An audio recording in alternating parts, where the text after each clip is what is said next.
Pensando en Voz Alta. Conversación espontánea en la que se analizan los temas de actualidad, abordados bajo la perspectiva de Alfredo Mena Lagos. Pensando en Voz Alta. Buenos días, bienvenidos a Pensando en Voz Alta. Hoy tengo el gusto de tener con nosotros a mi buen amigo y compañero de muchas luchas, Jorge Dabú. Él es una de las personas que ha sacrificado mucho por este país, tiene mucho que dar y en este programa le voy a pedir que sigamos dando. Bienvenido, Jorge. Gracias, Alfredo, un gusto estar nuevamente en tu programa y gracias por los conceptos de este servidor. Son honestamente sentidos. Gracias. Jorge, para mí las elecciones de México han significado un escopetazo porque yo sinceramente le tengo miedo a López Obrador. Ahora, comprendo el por qué López Obrador. Hace unas 2 o 3 semanas estuve en un simposio de la fundación de Dionisio Gutiérrez ahí en Guatemala, donde estuvo Jorge Quiroga, estuvo el ex presidente de España, estuvo Jeb Bush, y a la par mía se sentó un buen amigo mexicano, de pura casualidad, que trabaja ahí en Guatemala. Y escuchando esto, yo le preguntaba, ¿por qué López Obrador? Y me decía, el pueblo está cansado, me decía, y quieren algo nuevo, me decía. Sí, le digo, pero ese algo nuevo es algo arriesgado. Pero así son los pueblos, me dice. Muchas veces o no tienen memoria o no tienen la capacidad de proyectar los discursos peligrosos que se dan. Y analizando esa situación, Jorge, y ya lo vamos a ver en el contexto salvadoreño, me parece que hay demasiadas similitudes con nuestra situación. ¿Qué piensas tú de la situación de México? Bueno, mira, lo que sucedió en México quizás no le había sucedido al quehacer político desde aquel año 2000, cuando el PRI, famoso PRI de Cedillos, pierde ante Vicente Fox. Tú recordarás que fue, digamos, un antes y un después en la política mexicana, y hoy como que se vuelve a dar, digamos, otro zanjo en la política mexicana, y todo lo que uno sigue desde aquí te lleva obviamente a la conclusión que el cansancio pesa más que la razón, que la furia o el enojo tiene más en la mente y en el corazón de la gente que las propuestas o las ideas o los planes de vuelo. Y desgraciadamente eso es lo que hace que terminen los pueblos escogiendo no necesariamente a la mejor opción que podían tener. Leía recientemente a alguien que hacía la broma y decía, bueno, los mexicanos tenían caspa y en lugar de echarse champú se cortaron la cabeza para quitarse la caspa. Entonces, eso le ha sucedido a muchos pueblos. Es más, empezando por Venezuela. Bueno, Venezuela, cuando Hugo Chávez llega al poder, hay 50 partidos políticos democráticos que a nadie se le hubiera ocurrido que les iba a suceder la desgracia que le sucedió. O sea que esto se repite y se vuelve a repetir, y yo creo que lo principal es que la gente cree que lo que le pasa al otro no le va a pasar a ellos, que tu metro cuadrado está resguardado. Yo estaba leyendo un artículo de alguien que decía, no, a México no nos va a pasar, porque México es el tercer exportador más grande de tales vegetales, es el segundo productor del mundo de no sé qué, es el tercero. Eso es irrelevante a la hora de que las políticas públicas equivocadas se implementen en un país. Lo único que hace es que las piezas del dominó sean más grandes y que el golpe sea después más fuerte. Es una pena, hay que ver qué va a suceder. Acordémonos que tiene del otro lado de la frontera a Trump, que son, digamos, cosas que no debemos dejar de lado. Pero son almas gemelas, te Por cuento. eso, a eso me refiero, o sea, que hay un dicho que dice el coyol se pegó con la piedra, ¿verdad? Sí. Porque son personas, digamos, que pueden actuar de manera emotiva ante diversos temas, y quién sabe, esperemos que no pase a más. México es demasiado importante para los centroamericanos, pero por supuesto para los salvadoreños, en términos de comercio, en términos de relaciones, en términos de ser un puente con los Estados Unidos, en términos de cómo tratan a nuestros inmigrantes.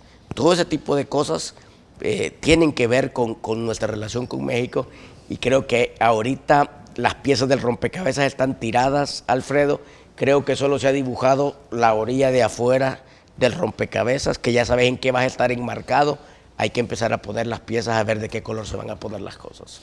Ahora, mira, yo no sé, yo tengo esperanza de que tal vez yo me equivoque, porque yo he tenido felices equivocaciones. Te voy a dar un ejemplo: Felipe González en España. Yo creí que iba a ser terrible para España y terminó siendo, creo yo, un buen gobernante, ¿verdad? No, tal vez razonable. Razonable. Y espero que López Obrador, que dicen que ya llegó a un acuerdo con la empresa privada para no hacer locuras, ojalá que eso se traduzca en políticas inteligentes. Ahora, ¿por qué digo yo que esto me trae a El Salvador?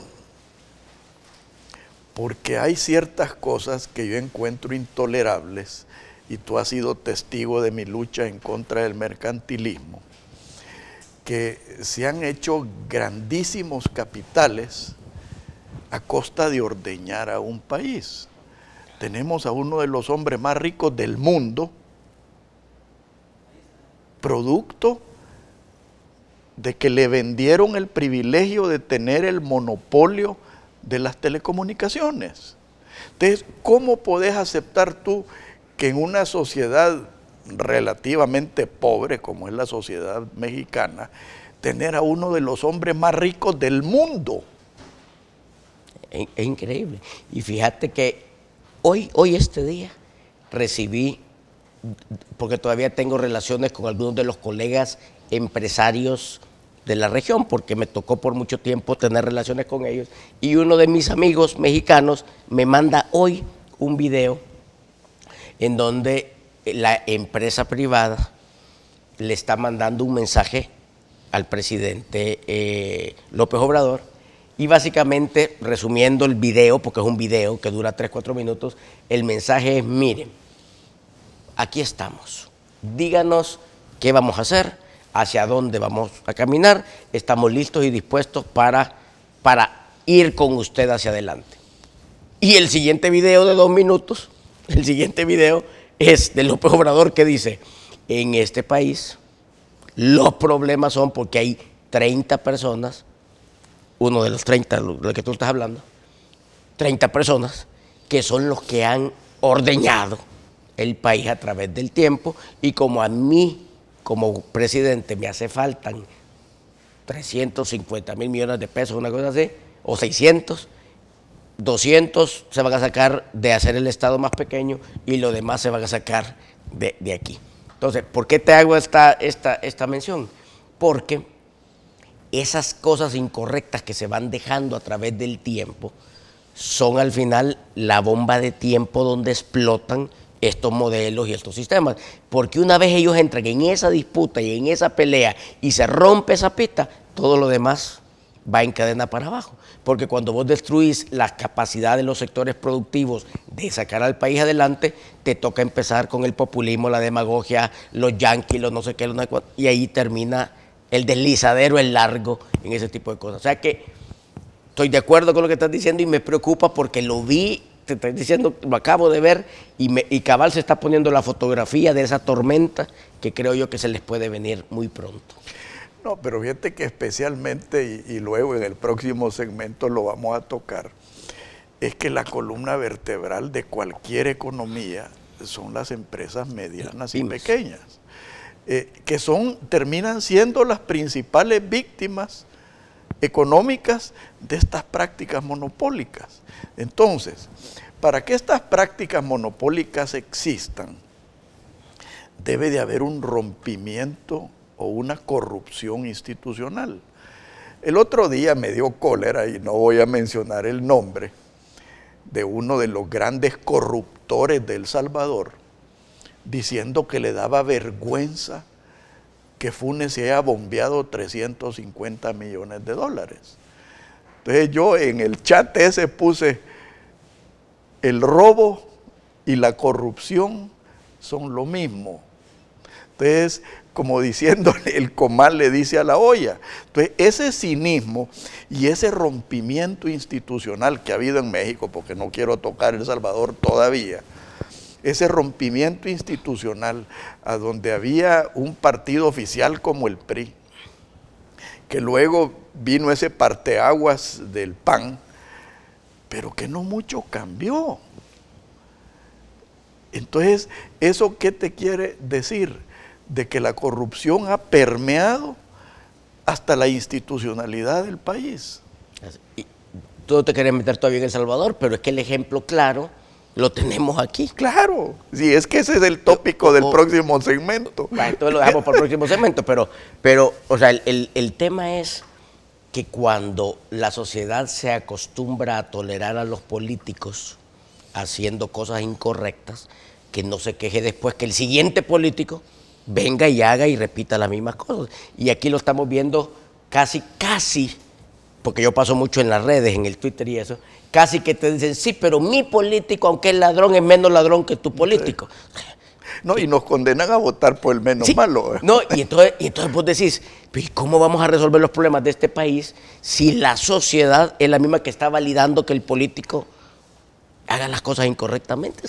Es complicado. Sé que después nos metemos a El Salvador, pero sí, definitivamente es un mal endémico de sociedades poco informadas y poco educadas que desgraciadamente nos llevan a estos arenas movedizas que estamos viviendo. Fíjate que, siguiendo con México, Jorge, la supermayoría que ha ganado Morena, que es el nombre del movimiento de López Obrador, tanto en la Cámara de Representantes como en el Senado, le da a él la oportunidad de desarrollar una aplanadora política.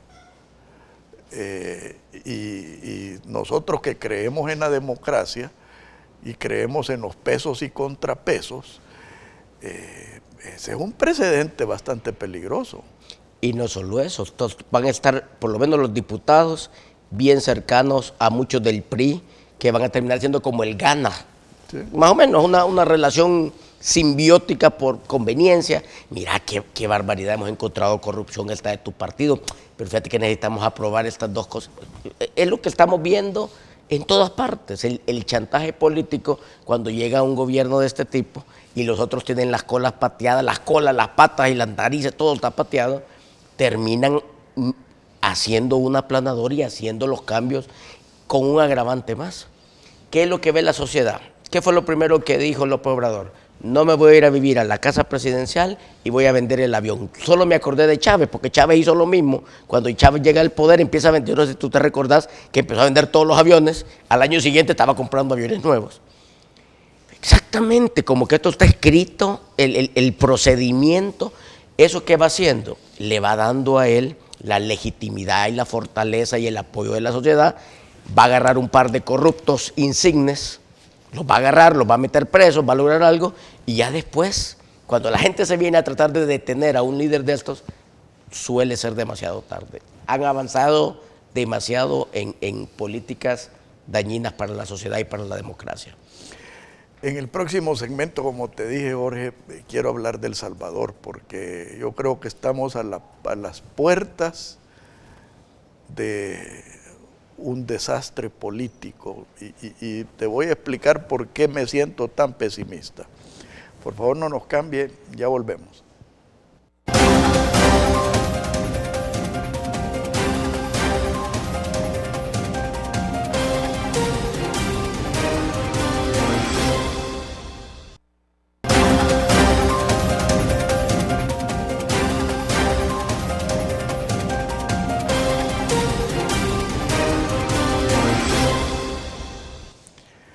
Jorge, políticamente hablando, aquí en El Salvador nos van quedando tres alternativas y vamos a tener que seguir votando por el menos malo, pero quisiera que analizáramos las 3 alternativas. Primero, tenés una arena que yo creo que es más de lo mismo. Yo apoyé abiertamente a Javier Simán, dije que era quizás la última oportunidad de Arena de verdaderamente reformarse, pero total de que los dueños del partido impusieron a su candidato. Por otro lado tenemos a Nayib Bukele, que no se le conoce proyecto. Él habla y habla, pero nada. Y lo peor del caso es que su lenguaje, si bien es cierto es vacío, es tremendamente populista, apelando al hígado y al resentimiento de la población, justificado o no justificado. Y por otro lado tenés a un FMLN sosteniendo y manteniendo un sistema fracasado, empobrecedor, corrupto. Entonces, al salvadoreño y a la empresa privada sana, ¿qué le va quedando? Bueno, mira, tú has hecho una descripción bastante elocuente de lo que tenemos y al principio tú dijiste, a veces nos toca votar porque ni modo, hay que escoger una opción.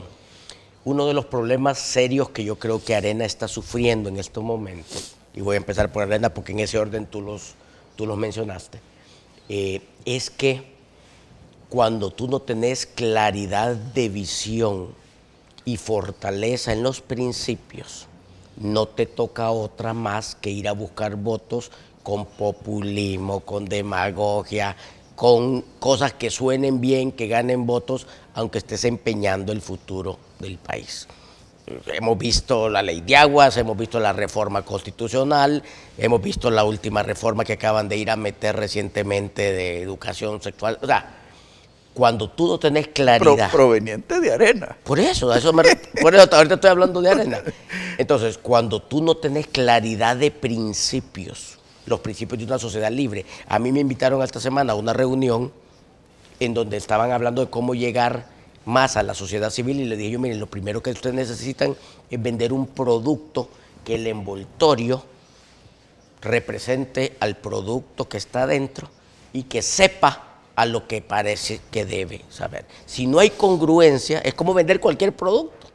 Si no hay congruencia, entonces la gente no te compra el producto, porque sencillamente no cuaja. Y desgraciadamente yo siento que eso está pasando. Los principios están guardados en algún lugar, están en algún lado, y ahorita ante la necesidad de la elección y del voto, casi que cualquier cosa se vale. El otro señor, Nayib, la verdad que preocupa porque ¿cuál es su propuesta de seguridad? No se sabe. ¿Cuál es su idea de cómo va a sacar la economía del país? ¿Quién sabe? ¿Sabe cuál es el problema fiscal del país? Estoy seguro que no lo sabe. Entonces, él, como tú bien dices, le dice a la gente, yo soy el Mesías que va a resolverte tus problemas, todo lo que a ti te pase, pero no hay más que patinetas y gorras para atrás, no hay más. Y la gente está pensando con el corazón o con el hígado y no con la cabeza. Eso es peligroso porque es mucho de lo que pasó en México, que era lo que estábamos recién hablando. Además, hay un riesgo adicional. Él ha demostrado ser antisistema. Si el fiscal está, lo voy a mandar a Mariona a lavar las pilas. Si el Tribunal Supremo, a ustedes los vamos a destituir todos si no hacen caso. Si la Corte Suprema de Justicia, ustedes hay que cambiarlos. Y después dice, y si yo no voy, no hay elecciones. O sea, es como después de mí el diluvio, pues es el Mesías y nada puede suceder si él no lo avala. Las leyes y la institucionalidad salen sobrando. Muy peligroso. Miles de casos, todos los dictadores de la historia del mundo, Mao Zedong, hasta los últimos de estos días, han sido iguales en sus características. Y finalmente tenés al frente, que a mí me llamó la atención, fíjate que hace quizá unas 2 o 3 semanas, hubo una entrevista que le hacen a Hugo Martínez. Y en la entrevista él dice, miren, ante la pregunta de que, mire, usted va a cambiar el partido, hoy va a ser una nueva forma, él dice, miren, a mí me eligieron para ser presidente, no para cambiar el partido. O sea, que le está diciendo, miren, a mí no me estén echando ese muerto, porque eso yo no lo puedo hacer. Y en la última Asamblea General le ponen a Gerson Martínez, jefe de campaña, jefe del gobierno, que le va a hacer el plan de gobierno, y a Medardo González de jefe de campaña. Entonces lo que le están diciendo es, mira, espérame, te voy a amarrar las pitas para llevarte con la correa, pues, porque no te me puedes ir para otro lado. Entonces, ¿qué nos están diciendo? Más de lo mismo. Siguen apoyando el asesinato del dictador Ortega en Nicaragua, siguen de la mano. Entonces, estos no van a cambiar, esto es un modelo fracasado y están dispuestos a llevarlo hasta el final de la historia, pero esa es la realidad que tenemos en estos momentos. Una pena, de verdad, una pena para El Salvador. Merecemos oportunidades diferentes. Y fíjate que a mí me preocupa porque, vaya, yo soy uno de los que ya no cree en el sistema. Y con esto debo aclarar por enésima vez de que no estoy diciendo que no creo en la democracia. Lo que estoy diciendo es que aquí no hay democracia. Y eso comienza por la institucionalidad. Y cuando dije yo al principio de este segmento que estábamos a las puertas de un desastre, se asoma la elección de la Sala de lo Constitucional, que ha sido el único dique que ha protegido a este país y a las libertades individuales de los ataques de aprendices a dictador. Es la única institución que ha realmente hecho ese trabajo, y la parte peligrosa de esto es que cuando tú ves la materia prima que ahí está para la elección, y que pudiéramos hablar de qué pasó en FEDAES y pudiéramos hablar de qué pasó en el CNJ, pero bien que mal ahí están, esos son los que están. La materia prima no te da para equivocarte. Si tenés que hacer 10 pares de zapatos, aquí tenés cabalito para hacer 9 o 8 pares de zapatos. Entonces no tenés espacio para equivocarte.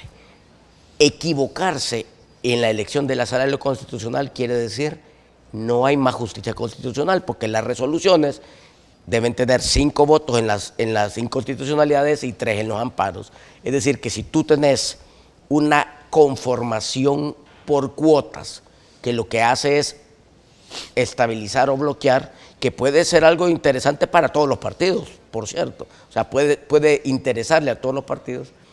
Sencillamente te quedas sin justicia constitucional. La gente ni sabía ni entendía qué era la Sala de lo Constitucional, ni qué hacían en un país. Si hoy nos hemos dado cuenta, porque los han detenido 80 veces en 80 aberraciones jurídicas que han querido hacer. Si esta discusión la hubiéramos tenido hace 9 años, cuando estos entraron, la gente diría, ¿de qué están hablando ustedes? ¿A quién le interesa la Sala de lo Constitucional?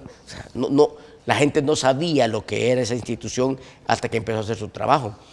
Qué bien sería que tuviéramos todas las instituciones del Estado haciendo ese bien trabajo. Empezaríamos a apreciar el modelo y el sistema que tenemos, porque las instituciones hacen su trabajo. Es peligroso. La Sala de lo Constitucional tiene la obligación y es el único que puede ponerle un paro al quehacer político de los partidos políticos y el gobierno, y no contar con eso es un riesgo enorme para los salvadoreños. Y fíjate que tal vez un ejemplo del mundo al revés, y tal vez estoy sacando de contexto, pero lo que me llama la atención de este ejemplo es que es de mucha actualidad, Jorge, y es el agua. O sea, la manera tan burda que la izquierda en este país y el populismo en este país le han dado vuelta al proyecto de ley acusándolo de ser privatizador del agua, es asqueroso. Pero más que asqueroso, es peligroso, porque eso es precisamente lo que nos puede suceder, no solo en el ámbito del agua, y el millón de personas que se han quedado sin agua en estos días lo podrán atestiguar. ¿Qué es lo que va a suceder más adelante con decisiones como la deuda, que ya se nos vence pronto? 850 millones, O sea, a fin de año. Se van a querer lavar las manos ordeñando la economía.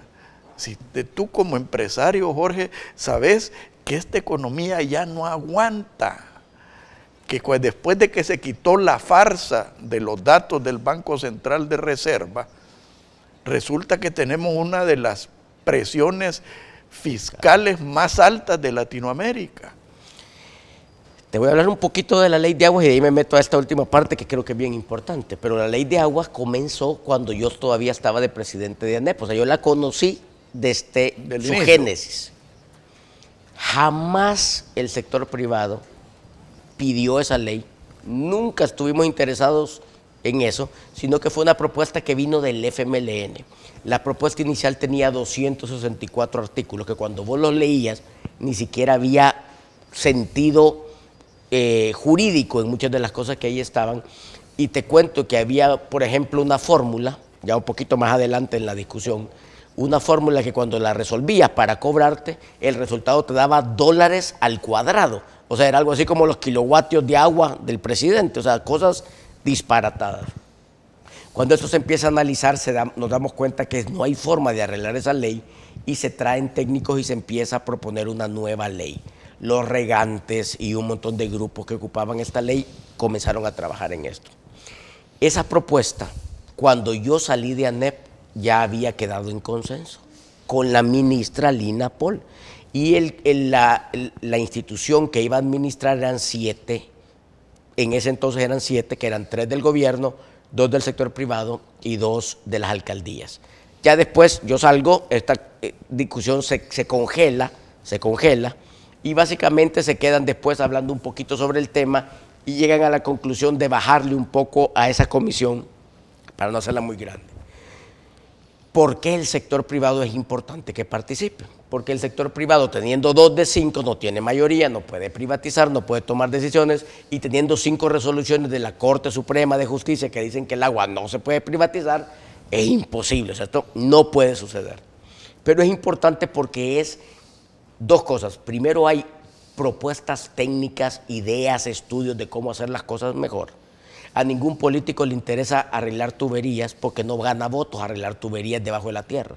Tenemos 55% del agua que se está botando. Miren ahorita ese 1.000.000 de personas. A mí me encantaría ver a esos grupos de choque del FMLN y a la UCA y al señor arzobispo, porque no van ahorita a defender a los pobres que no tienen agua.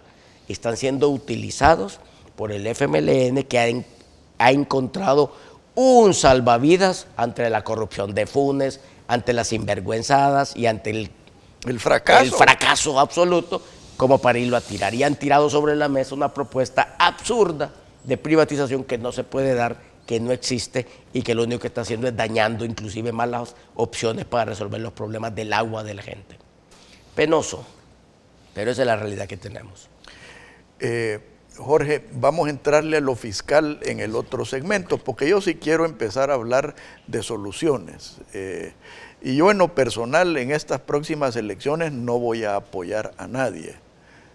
Voy a apoyar proyectos políticos, vengan de donde vengan, porque creo que este país está más allá de la retórica y tenemos que empezar a buscar soluciones y no salidas.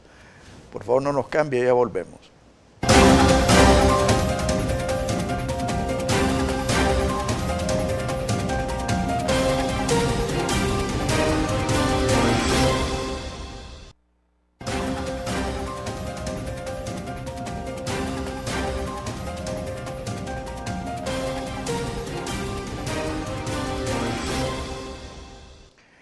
Jorge, el problema fiscal es mucho más grande de lo que la gente realiza y tiene repercusiones mucho más profundas y peligrosas de lo que la gente realiza.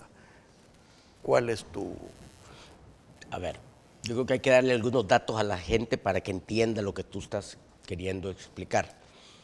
Y voy a hacerlo con datos comparativos a través del tiempo. Cuando el expresidente sale del poder hace 9 años, él recogía en impuestos alrededor de 1.800 millones de dólares al año y nos endeudaban más o menos 500, 600 millones de dólares al año para un presupuesto de 2.500, 2.800 millones de dólares al año. Ahorita, este gobierno está recogiendo 4.000 millones de dólares en impuestos, es decir, más del doble de lo que recogía Tony Saca, y nos endeuda más de 1.000 millones de dólares al año, el doble de lo que nos endeudaba Saca, para un presupuesto de 5.000 millones de dólares, el doble de lo de Saca. Entonces yo le haría la pregunta a la gente, ante esta realidad fiscal de cuánto ingreso tiene el Estado, cuánto presupuesto ejecuta, ¿los problemas de los salvadoreños se han reducido? ¿Tenemos más seguridad? ¿La educación es mejor? ¿La salud está funcionando? Y las respuestas son no, no y no. Si hemos duplicado los ingresos, hemos duplicado los problemas.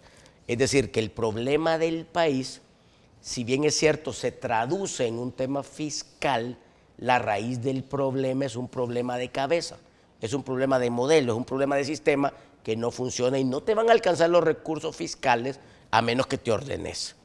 Cada 1% que crece la economía, Alfredo, 1, es decir, si este año crecimos 2 y el otro año crecimos 3%, ese 1 de diferencia te genera más o menos unas 14.000 fuentes de empleo, más o menos, y unas 100 a 120 millones de dólares adicionales de ingresos al Estado. Es decir, que si El Salvador creciera todos los años 4%, 4%, 4%, El Salvador tendría empleo para 50.000 jóvenes al año, que es lo que sale al mercado laboral todos los años, y tendría 600 millones de dólares frescos y nuevos para meterlos en el presupuesto. No para hacerlo más grande en tonteras, sino para ir reduciendo nuestra deuda e ir haciendo más eficiente el Estado. Entonces, el problema de El Salvador, repito la idea inicial, si bien es cierto, se demuestra en la cara fiscal, el problema no es de carácter fiscal en el sentido de que los gobiernos están recogiendo impuestos. Hay un incremento, amén de que la economía no crece, hay un incremento en los ingresos tributarios. El problema es cómo los utilizo. ¿Cómo me aseguro que las políticas públicas sean eficientes? Que si voy a invertir en un puente, ese puente le va a traer rentabilidad al país porque la gente va a poder desarrollarse con eso. Ese tipo de cosas no se está dando. Y el problema es que con el ajuste que tú estabas diciendo, ya hace algunos años las instituciones financieras internacionales nos habían dicho, mire, para ustedes, por su tamaño de economía, 40% de endeudamiento sobre el Producto Interno Bruto, digamos que es el tope de donde deberían de estar. Pues resulta que estamos en el 70%. Y no es solo eso, sino que cuando tú haces este ajuste, la tasa de impuestos que pagamos los salvadoreños te sube del 11% al 17.3% y para este año al 18.2%. Es decir, que los salvadoreños que pagamos impuestos, ponemos a El Salvador como el segundo o el tercero de toda América en pago de impuestos. O sea que tampoco es un problema de impuestos. No es un problema de impuestos, no es un problema de ingresos, es un problema de egresos y de cabeza. Y mientras no resolvamos esos problemas, mientras no entendamos cómo funciona esta espiral fiscal, esto no se va a poder resolver. Hay que meterle una tranca a todas estas formas de despilfarro de malas políticas públicas, porque de lo contrario nos vamos a ir a una crisis, ni Dios lo permita, como países europeos les ha tocado recientemente. Pasemos a otro aspecto aún más crítico, Jorge. Más que presidente de ANEP, tú fuiste presidente de la Cámara de Comercio. Y tú sabes perfectamente bien que la gran mayoría de miembros de la Cámara de Comercio son medianos y pequeños empresarios. Y fuiste testigo del éxodo y el cierre de miles de empresas por la seguridad. Y a mí me duele y a la vez me preocupa que ni un partido político esté hablando de soluciones prácticas.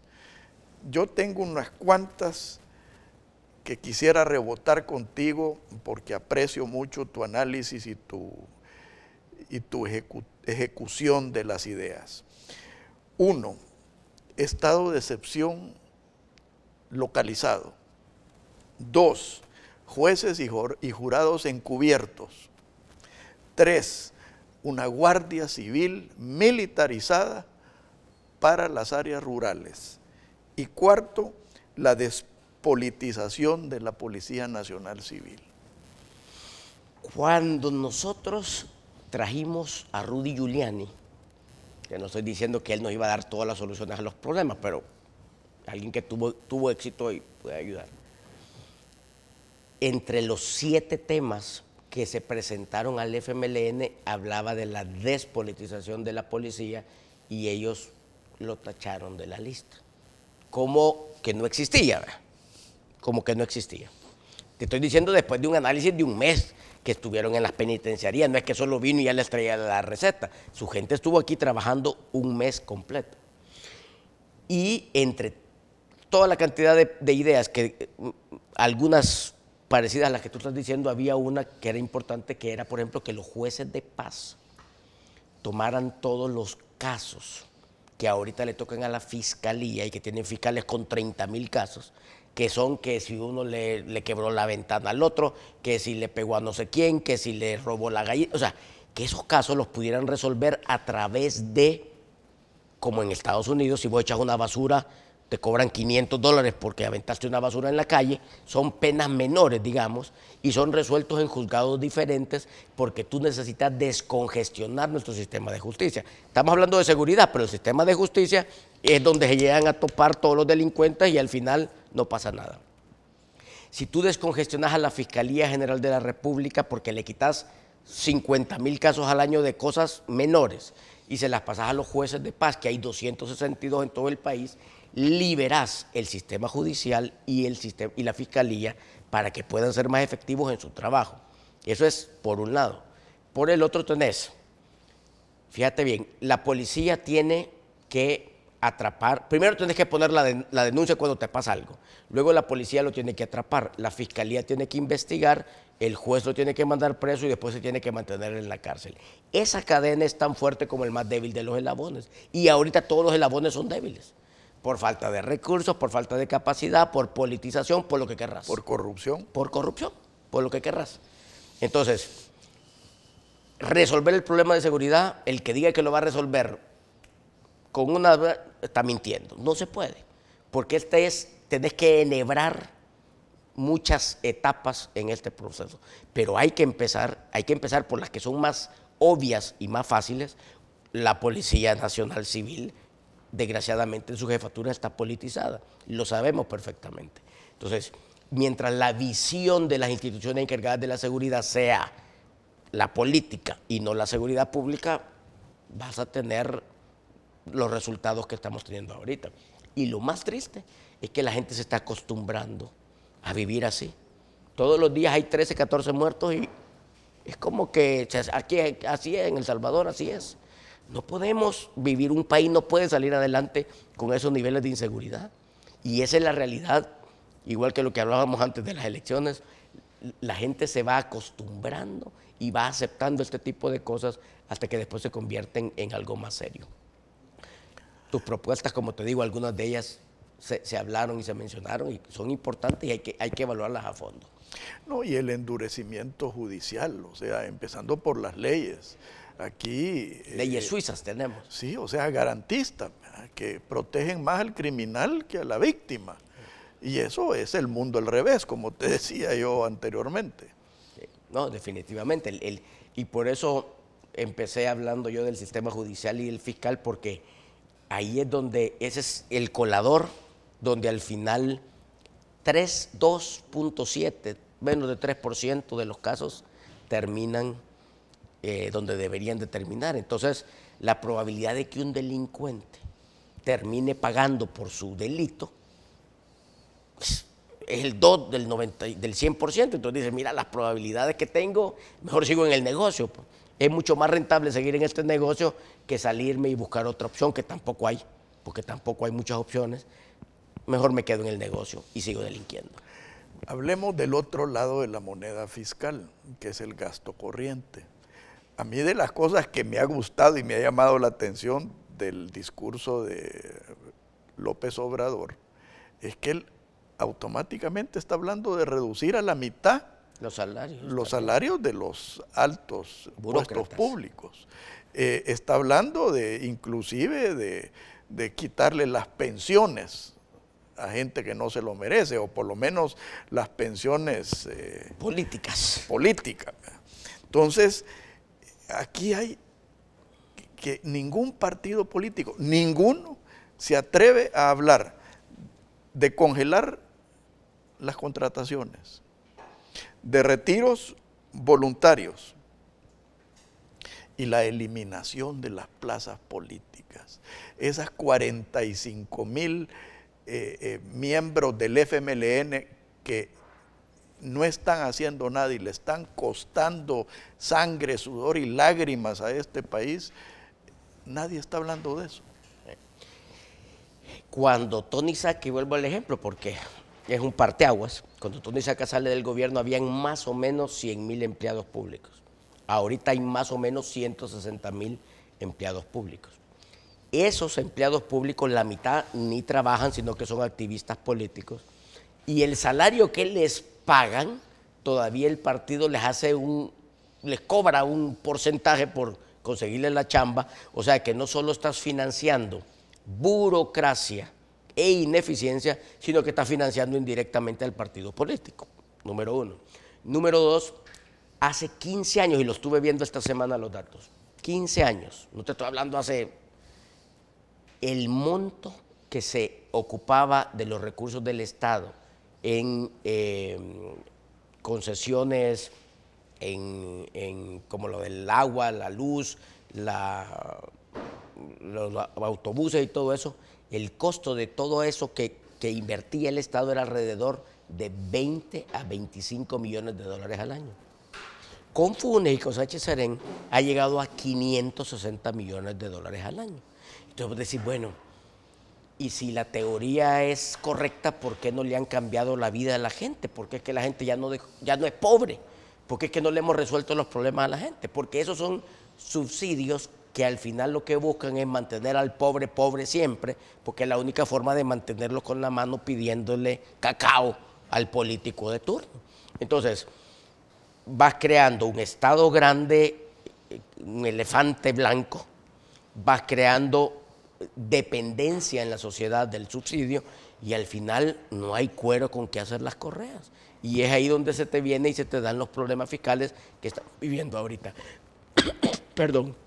Es obvio que no alcanza el pisto, pero no alcanza no es porque no hay, es porque no hay una claridad mental y una visión de país que les permita resolver ese problema. Situémonos arriba del análisis fiscal técnico. Veamos lo filosófico. Yo siempre he creído, Jorge, que un sistema fiscal no solo es un sistema de recaudación, debe ser un sistema de desarrollo. Y eso debe de contar con incentivos claros y efectivos para reactivar la economía. Te voy a poner ejemplos y tal vez lo vamos a analizar en otro programa que te voy a invitar. Analizando reactivar partes claves de la economía de El Salvador. Pongamos el sector construcción. Para mí que el impuesto de ganancia de capital es uno de los grandes obstáculos para que la gente invierta. Yo conozco gente que no invierte porque si vende su propiedad va a terminar pagando prácticamente más impuestos de lo que ha ganado. Hagamos el análisis técnico si querés. ¿Cuánto se recauda en ganancia de capital? ¿Y cuánto le cuesta al país en fuentes de trabajo, en desarrollo, en inversiones, el tener ese impuesto tan salvaje que tenemos? Es que esas son decisiones ideológicas, no son decisiones técnicas. El impuesto al cheque, 20, 30 millones de dólares y hace que se vaya un montón de gente a la informalidad porque no quieren estar pagando impuesto al cheque. Ese impuesto que tú estás hablando, te aseguro que no son ni 20 millones de dólares lo que recogen. Y efectivamente lo que se deja de invertir. Es que mira, los políticos no entienden, si tú, fíjate que ellos toman estas decisiones a veces y no lo pueden transmitir a estas partes de la economía. vienen los políticos, y yo he escuchado esa discusión aquí y en otros lados. Queremos minimizar el consumo de los cigarrillos. Le vamos a meter un impuesto al cigarrillo, un impuesto por aquí, para minimizar el consumo del cigarrillo. Queremos que se minimice el consumo del alcohol, le vamos a meter un impuesto al alcohol. Y es lógico, si tú le metes un impuesto a una actividad, se desincentiva la actividad. Pues hombre, sucede lo mismo en las otras cosas. Si usted le pone un impuesto al ahorro, se reduce el ahorro. Si usted le pone un impuesto a la inversión, se reduce la inversión. A la actividad económica. Si usted un impuesto a la actividad económica, se reduce la actividad económica. No entiendo por qué algo tan sencillo, o sea, tú se lo explicas esto a un niño de 8 años y lo entiende, no lo entienden ellos o no lo quieren entender y siguen obstinados en pensar que al ponerle un impuesto a una área, a un sector o a una tajada de la economía, ellos van a resolver un problema fiscal y no se dan cuenta que eso es como querer saltar adentro, agarrando las aspas adentro de un barril y querer saltar para arriba. Fíjate que los memes a mí me parecen simpáticos y hay algunos que son verdaderamente muy buenos.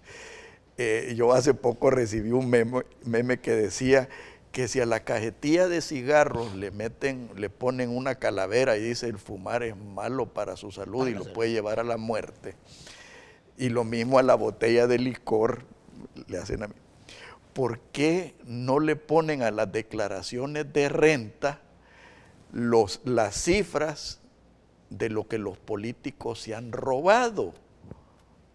O sea, para mí me pareció tan gracioso y tan trágico a la vez, que es algo que debiéramos analizar. Pero Jorge, se nos acabó el tiempo.